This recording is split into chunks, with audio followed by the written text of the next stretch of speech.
Joe, 8 games left in the Premiership season. How are you feeling going into the business end of the campaign?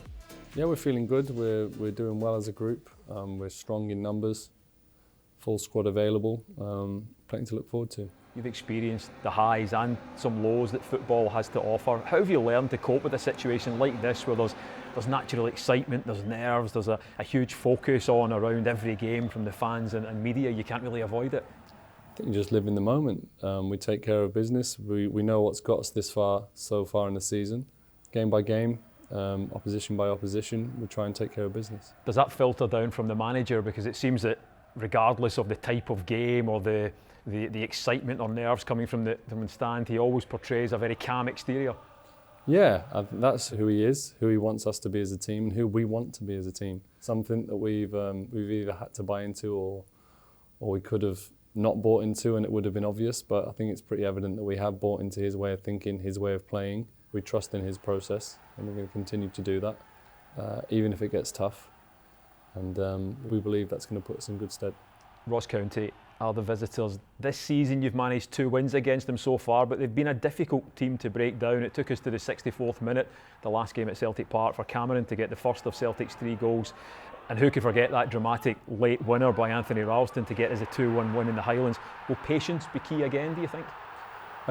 Again, like I said, we're going to play exactly how we intend to play, which is attacking, which is on the front foot. Ideally we want to take early leads, but we also appreciate Ross County are a good team. They're a strong team. They're hard to break down, as you said, but that's not going to make us adjust and plan to win the game later on. We're going to go for it from the off like we usually do.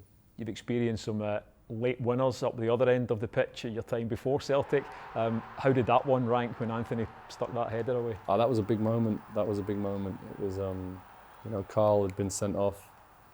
We're down to 10 men and we carried on playing our football. I think that was a big moment. I think it was a pride moment for the manager with the way we carried on playing. The fans behind the goal. It was a huge goal, wasn't it? And it was a great feeling. It was a great feeling to watch from the other end. Yourself and Cameron and Carl have been the mainstay of the last line of defence for Celtic this season. In what ways do you think your partnership with those two has developed as the season has progressed and you've got used to playing alongside one another? I think we've got really comfortable with each other. Both Cameron and Carl aren't the most vocal of centre-halves that I've played with, but the 2 boys you can really trust and you can really rely on, and we've kind of got a really good rhythm going. We're there for each other when we needed to be. We know ultimately with the way we're playing, we obviously need a lot of options and a lot of angles, and we know each other's rhythms, which helps. So I think we're in a good flow. Finally, Joe, the atmosphere, the focus, the pressure, that adrenaline as we get towards the end of the season, is that exactly what you were hoping for when you decided to make the move here?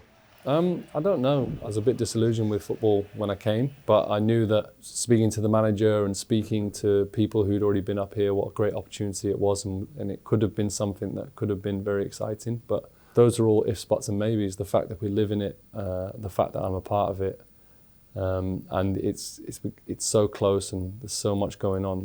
I'm loving it. I'm loving being a part of it, and long may it continue.